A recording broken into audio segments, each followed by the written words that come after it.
Okay, so thanks everyone for joining us today. I'm going to start by sharing my screen here. Okay, so here I am.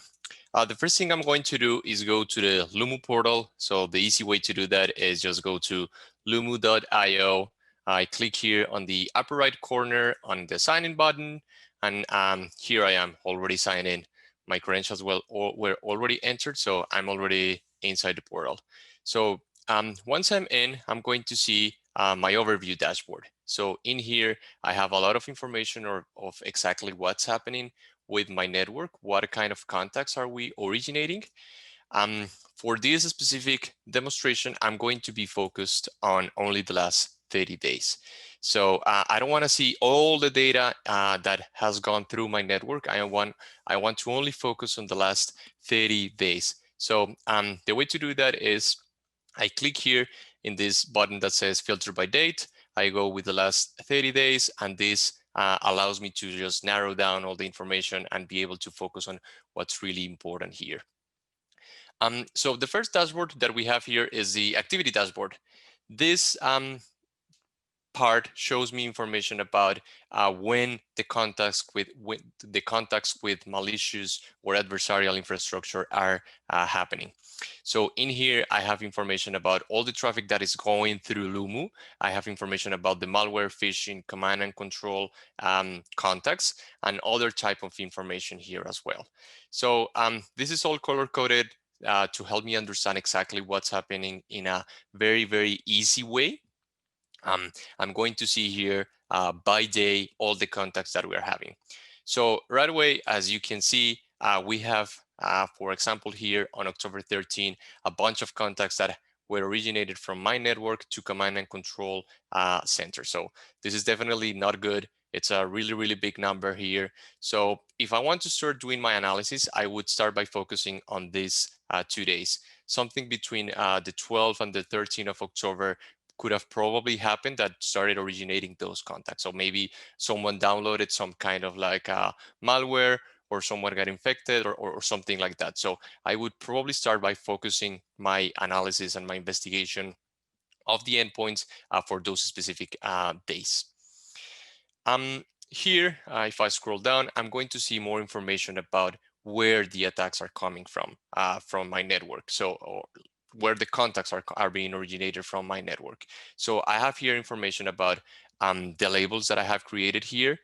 So for this case, I have my Lumu as my company. And if I click here, I would see information about my labels.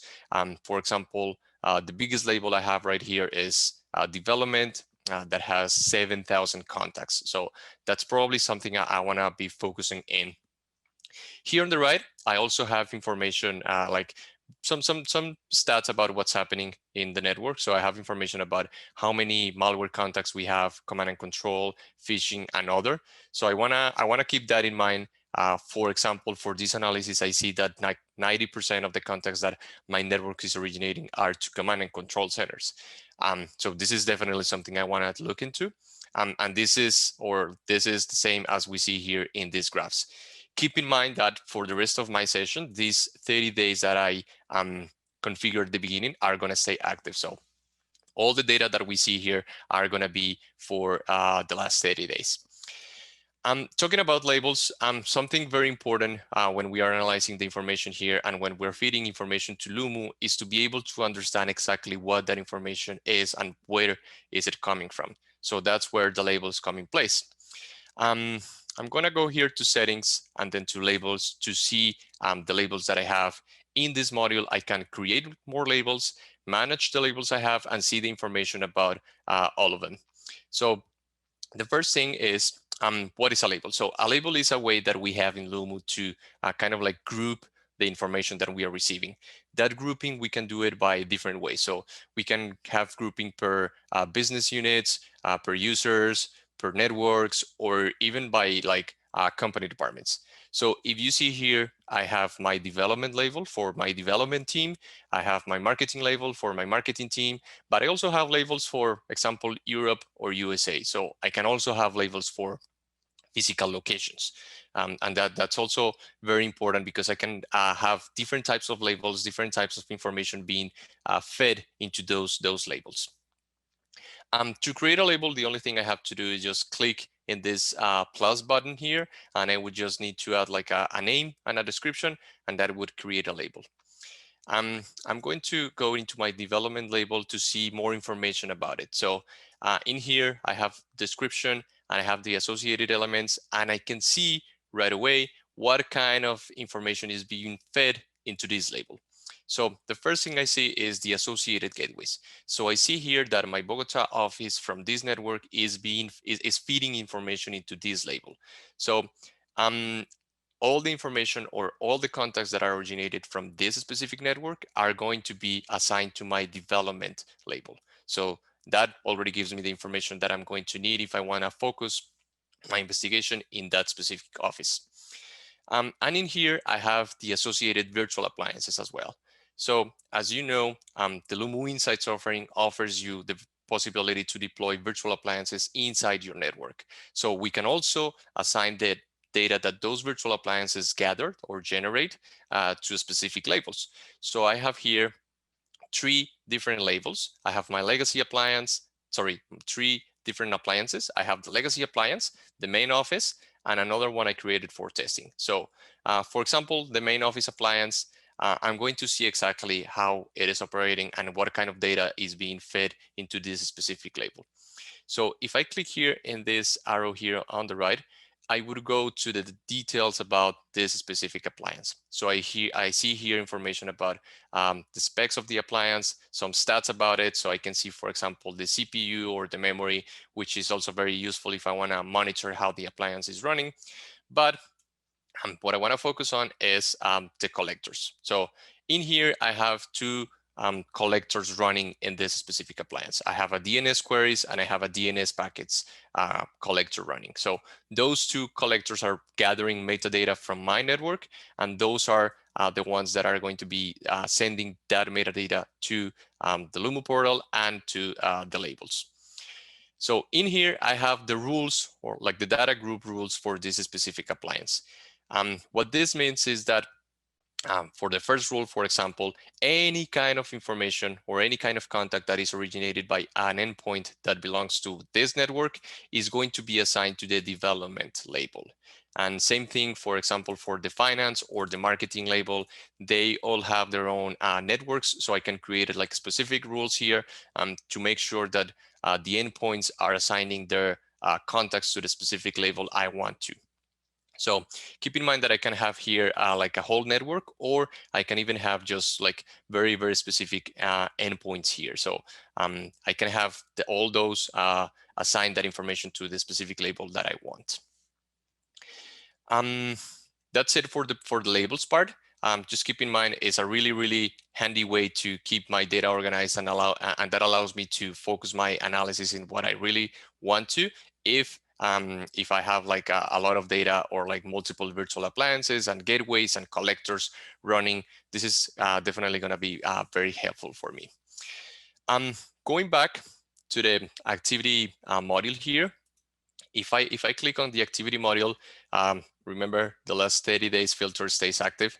I'm going to see here the information I saw before, but I'm also going to see some details about the activity that my network is having. So I'm going to be able here to see the domains or the adversarial domains we are contacting, the kind of threat those domains or IP addresses is, when was it last seen, and what was the last endpoint or user that contacted any of these domains or IPs. And I'm also going to see here the total number of contacts that we've had with specific domain.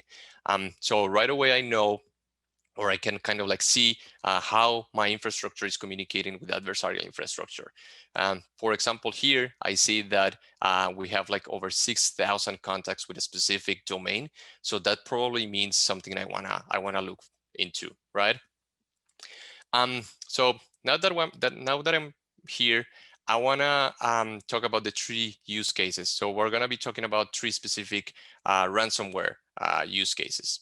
The first one is this one I have right here. So this one is related to the Maze malware family. So Maze is a malware that usually creates like a lot of beacons and backdoors inside my network. It moves laterally across the network and is spread by like different ways, like phishing campaigns or spam campaigns, things like that. So let's start doing some analysis here. So if I click in the specific IOC, I would see already some information about it. So I see information about when in time, day of the week, and time of the day these contacts are happening. So right away, I see, for example, that we have contacts happening between 6 p.m. and 11 p.m., for example. That probably means that is some kind of like application or job running in the background. It's not a user that is actually like originating those contacts, because no one is supposed to be working at those hours. So we kind of like already see that this is probably some kind of like application running in the background. Here, I can also see some details about like the actual endpoints that are originating these contacts. So in this case, I have the name of the machine here and the timestamp for a specific contact. If I click view compromise details, I would see even more information about it. So I would see the domain. This is something I want to keep in mind. And I would see the same compromise radar. This is something I can play with to make sure I see the information I need. So for example, here I see that on Tuesdays, this attack or this thread is originating about a bunch of contacts, right? So this definitely tells me that it's some kind of like application running in the background. This is not something someone would do. And also because I have like over 6,000 contacts. So it's not very likely that someone actually originated 6,000 contacts. And here I have information about those endpoints. So I can again see exactly who is accessing those or this specific domain. For example, I see here that this specific IP address originated a contact at on October 18 at 3:12, and at 2:12 originated another one, 1:12, midnight with 12. So it's kind of like happening every hour at the same minute. So this definitely tells me that something is running in this specific machine that is originating those contacts.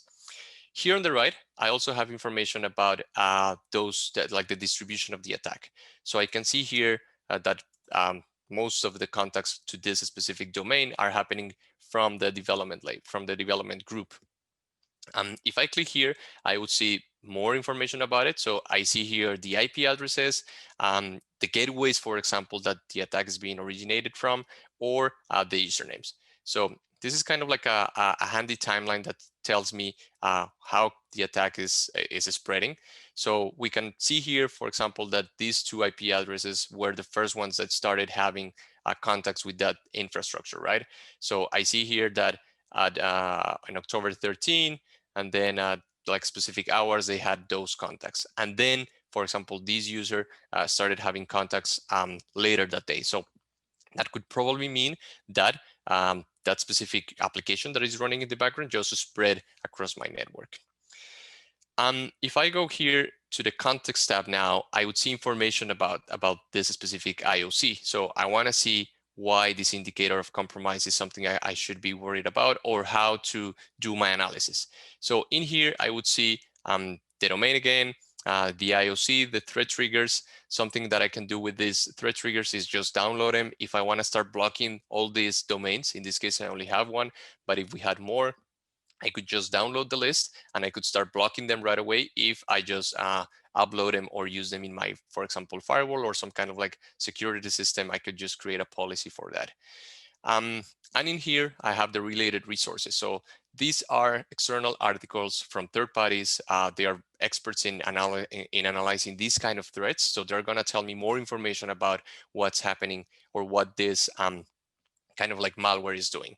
So if I click here on the first one, this takes me to this third-party research where they have like a whole analysis about how this maze operates. So I can see information here about the victims, how is it spread, how does it work. It's telling me here, for example, that is spread via emails, phishing emails. So I can see all those details about this specific ransomware. So I can also focus my investigation. So I would probably start by focusing what kind of emails did those users receive in October 13 or 12. Going back here to the portal, I'm now going to look at another of the use cases. So this one that I wanted to talk about is a Sorino Kiwi thread. So again, we see here the domain, we see here the number of contacts is only 4. And if I see the view, if I see the compromised context of this specific contact, I see, for example, that it's only had like 4 contacts and it's only happened between like 9 and 11. So this probably means that a user was the one that originated those contacts. Also because Sorino Kiwi is like a malware that usually makes like multiple contacts to multiple domains. So in this case, we're only having contact with one domain.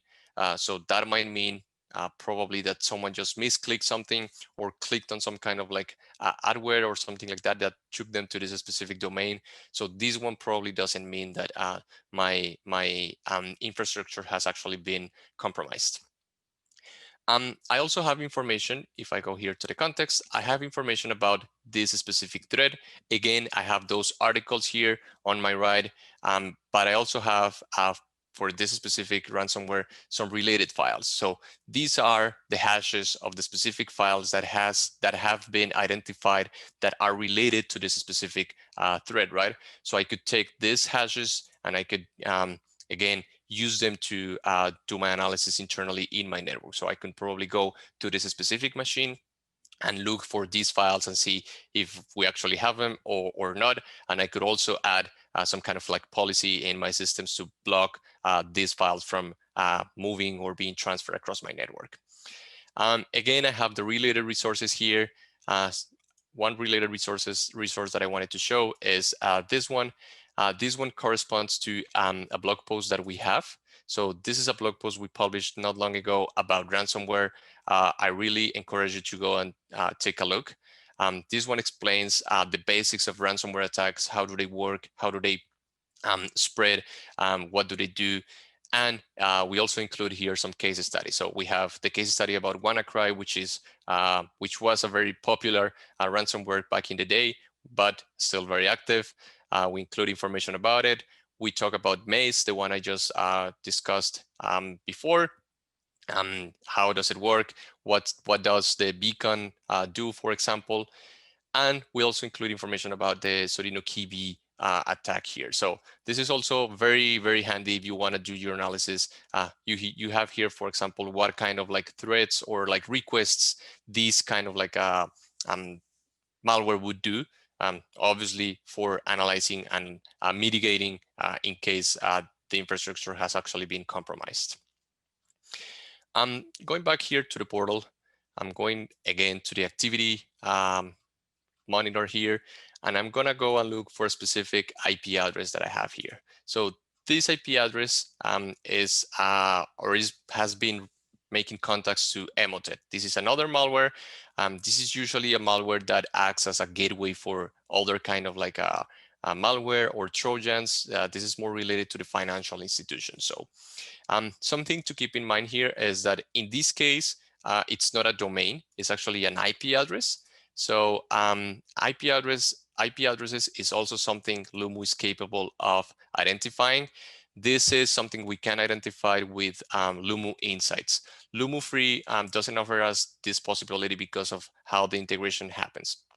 But with Lumu Insights and the virtual appliance deployed and with the right systems like plugged in into the virtual appliance, we can analyze information about IP addresses. So we have all this information here.